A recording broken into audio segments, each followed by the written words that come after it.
Coming up in this episode, why Catalans have to remove these two stands, the draw for the Betfred Women's and Men's Challenge Cup first rounds have been made, and I make my predictions for the women's draw, and another year of firsts as the Cornwall enter the Challenge Cup for the first time. Hello ladies and gentlemen, and welcome back to the channel Held Dominance. Anthony here. Please remember to like and subscribe, and also click that notification bell if you're enjoying what you're seeing and if you want to continue seeing more. Anyway, thank you so much for tuning in on this later episode of Held Dominance, as I was indisposed, shall we say that. Anyway, where shall we begin? Well, Betfred Challenge Cup is where we're going to begin, as the two draws for the men's and the women's were made yesterday, Thursday the 12th of January 2023, ready for this the tournament's kickoff later in February. So for the women's and men's competition, the two tournaments have been added an incentive of the final returning to its spiritual home of Wembley. Well, I'm first going to look at the women's draw in this segment of the video, as it is back with the four groups of four teams all competing for the major trophy. The tournament in 2022 ran the same way and consisted of the 12 Super League clubs in the north and the 4 Championship clubs. But we move on to 2023, where we see the top 2 in Super League South entering in the form of Cardiff Demons and London Broncos. It's the very first time that the Welsh capital outfit are in the tournament, and the 2 times in a row Super League South winners have been handed a group that could see them get through, but it's whether that is as group winners or not is up for debate, but that depends on which Wigan team turn up. Could make Cardiff's progression a possibility. The Demons have been drawn in a group with the Warriors, Featherstone Rovers and Salford Red Devils side, their real challenge to get through Group 1. It will be a test, but one that the Cardiff side, perhaps full of internationals of both codes of rugby, that could see them ease through. I tried to look at the Featherstone side of it, and I was not quite sure about them.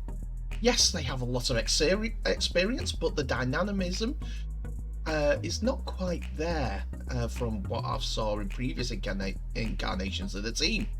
I hope I'm proven wrong this year, as it can be a great competitive group for all involved. So that being said, I still think that the Wigan and Cardiff will top group and will go through into the quarterfinals. That being said, what will come out of the other groups? So here is my opinion for groups 2, 3 and 4. Well, Group 2 sees the Bradford Bulls, Huddersfield Giants, Leeds Rhinos and Alton Raidettes competing. Leeds are the obvious choice as the pro side for 2023 and the 2022 finalists, and should be, barring a major catastrophe, the top of the group. But who will be the other qualifiers? First, let's look at the Raidettes. They are a team that have produced many of the talent that have taken their place on the current Super League North rosters.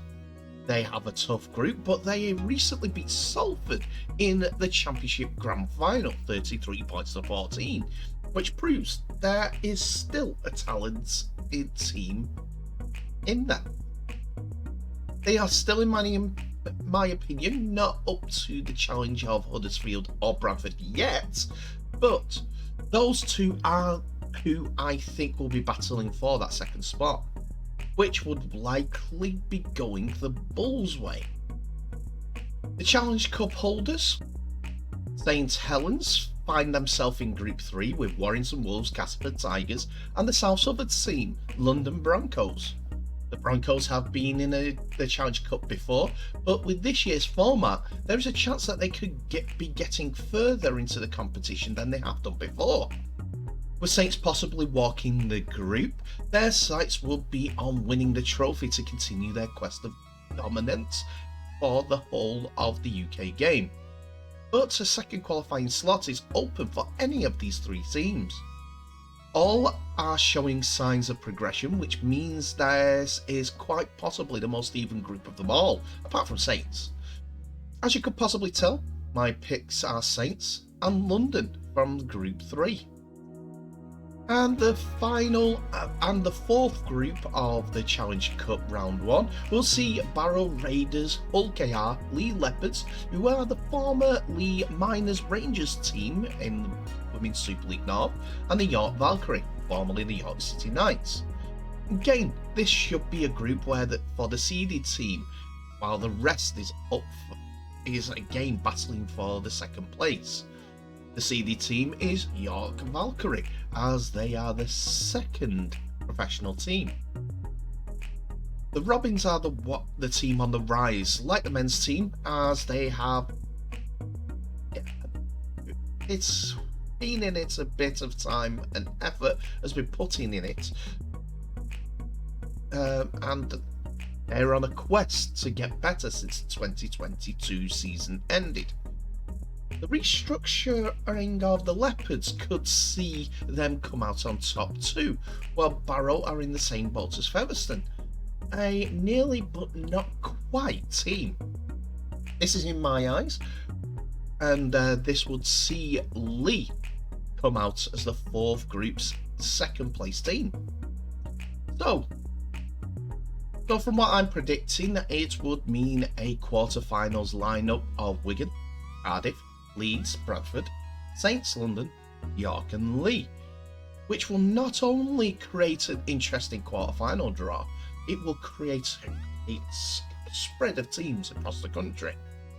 And who knows, a Saints versus Cardiff quarters and in the Demons' homeland would be a way to promote the sport in a very interesting way in Wales.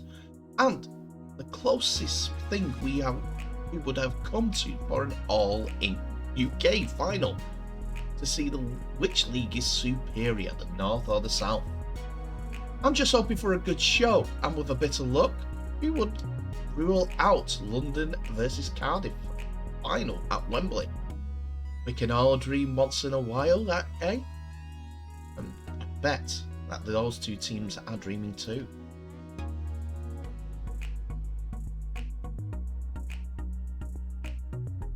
Next, we move on to the men's side of the draw, as round 1 and round 2 were both drawn at Wembley yesterday, where the draw for all the tournaments were held, with the first one, the community game round 1, and then round 2, where we saw the Betfred League 1 sides come into the tournament. Traditionally, with round 1 in a men's game, you see community and Northwest Counties clubs, Southern Rugby League clubs all coming in, as well as the likes of the RAF, the Royal Navy and the police joining the tournament. So here are a few headline ones. Featherstone Lions will host the Great British Police Force Rugby League team. Doncaster Toll Bar will face the RAF, with the Royal Navy hosting Barrow Island. That's going to be a fair old drive, Barrow Island to Portsmouth. Whoa. The British Army face Ashton Bears, as well as a local derby with Wigan St Pat's versus Ince Rose Bridge, which is about 2 miles. A decent draw as well for Edinburgh Eagles as they face Saddleworth Rangers. This then is followed up by the Men's Challenge Cup Round 2 draw, as their likes of Lee Miners Rangers, who got a bye into the second round, to face Jarrow Vikings or Milton Warriors. While other draws have seen the Midland Hurricanes go to the Hull Dockers or Roder Outlaws in Wales, Dewsbury Rams hosting the British Army or Ashton Bears, or Workington Town facing the two Wigan clubs that we highlighted before. An all championship affair sees Rochdale Hornets face London Scholars. League One affair. While Cornwall, in their debut Challenge Cup year, face Rochdale Mayfield as the community club gets a bye too. With Siddle and West Hull completing the absolute round 2 draw. Now that the draw has been done, Cornwall Rugby League Club have now found out who they're going to be facing in round 2 when they face Rochdale Mayfield at home. It's going to be a tough one, and there is going to be plenty of firsts for the Cornwall club, as well as their first foray into the Challenge Cup.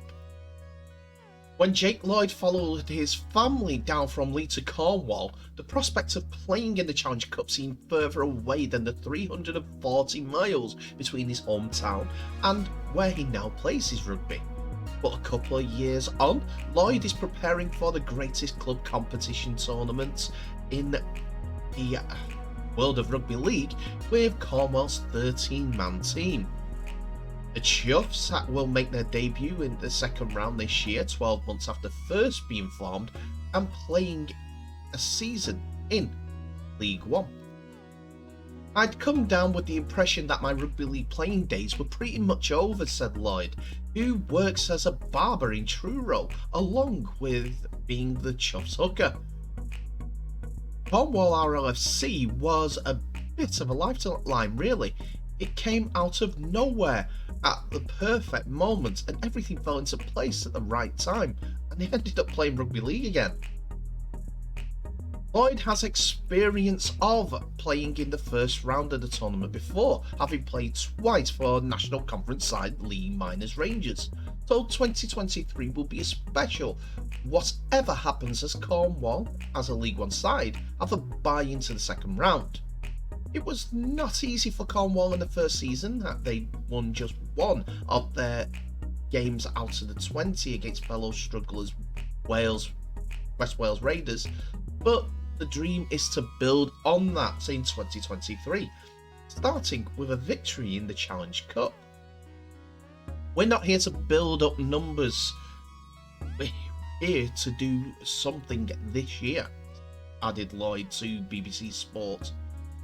We're working hard at that in pre-season, so the win is exactly what we're going for. No matter who we come up against, we want the win.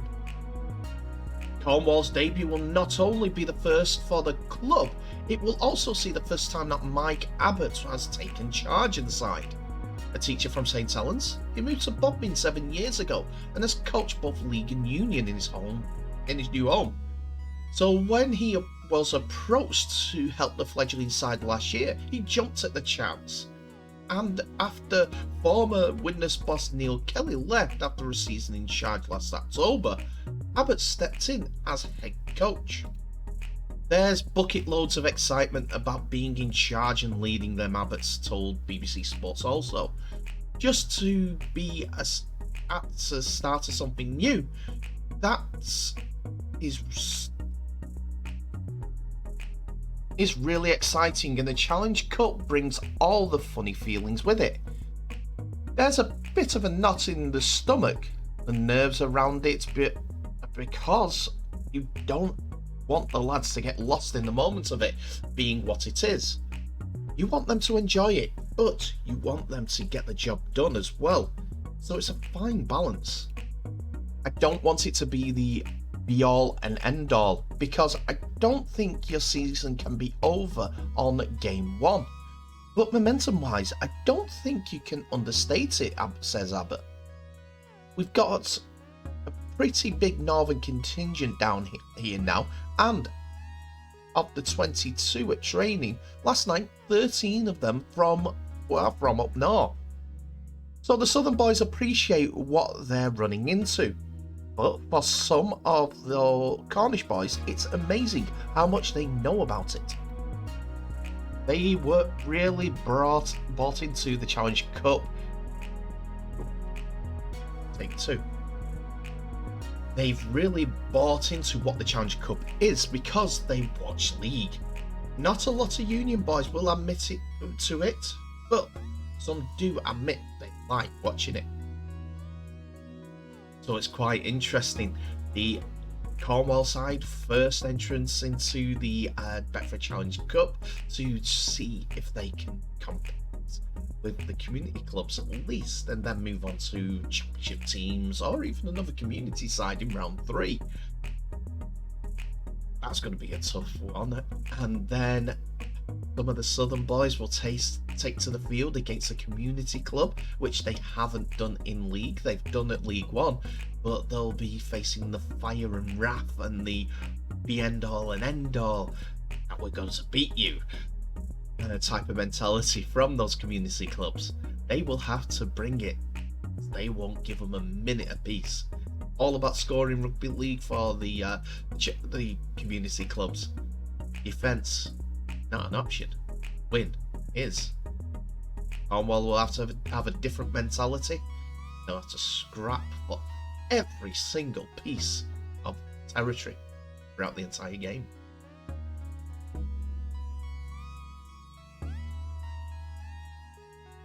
And finally, we come to the Catalans Dragons, as 2 of their temporary stands will be removed after being deemed by non-compliance with safety regulations. The club have confirmed that 2 tiers situated within the ground were to be dismantled after failing to meet regulations. The stadium features 2 metal stands that sit either side of the central seating area adjacent to the main stand. However, both have now been deemed non-compliant following an annual inspection. As a consequence, both will be removed. The club's commercial director, Christoph Levy, said, "We take note of this decision. These 2 stands will not be replaced as construction progress for the future stand progresses. But despite the loss of the seats, we are going to take advantage of the space to enlarge the fan zone between the Puig Albert stand and the Gauche Lombard stand. We are already working on new projects that will improve the reception and experience of supporters at the stadium as soon as the Super League returns to Perpignan on February the 25th. It's not all bad news for Catalans Dragons, who have already confirmed plans to redevelop Stade Gilbert Brutus in the years to come. But now, the newly allocated area will be used to expand the fan zones at the ground.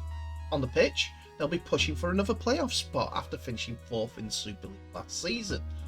But for now, those temporary metal stands that you see, like this one in the video, will be removed to comply with safety regulations, and with approval of the extension of the fan zone should create more matchday revenue.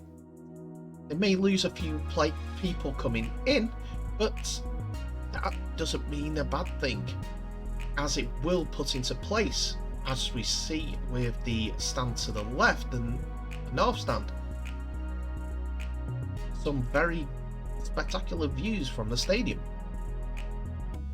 There is the plans in place to make the entire corner and also that side match up with the north stand behind the goals, so that the club can attract even more attendances on match days. As we know, that is further down the road, and I've done a video previously on this back in, I'd say, June, July, about Catalans' plans for the future. But for now, a better matchday experience for fans, we'll have to see. But good things are coming out of Catalan.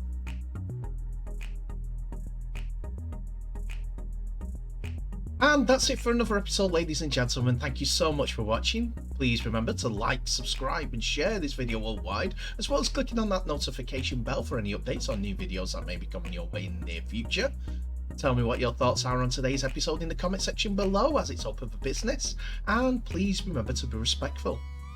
But in the meantime, thank you so much for watching. Please remember to share this video worldwide. And end the episode as I always do by wishing you all the very best. So please stay safe, and I'll see you in the next episode.